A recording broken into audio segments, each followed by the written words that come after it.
पाकिस्तानी मेज़बान मरहूम आमिर लियाकत हुसैन की साबिका पहली अहलिया बुशर इकबाल का कहना है कि वो आमिर लियाकत को इंसाफ दिलवा कर रहेंगी।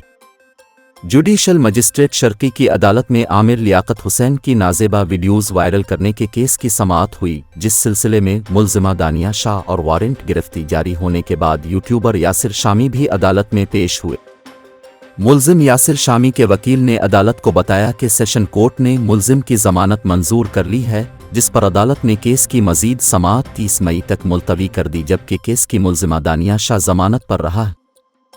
आमिर लियाकत की साबिका पहली अहलिया बुशर इकबाल ने मीडिया से गुफ्तगू में कहा कि मैं इतनी आसानी से पीछे हटने वाली नहीं हूँ, आमिर लियाकत को इंसाफ दिलवा कर रहूँगी। उन्होंने कहा कि दानिया शाह आमिर लियाकत की बेवा नहीं है, उन्हें खुल हो चुकी है।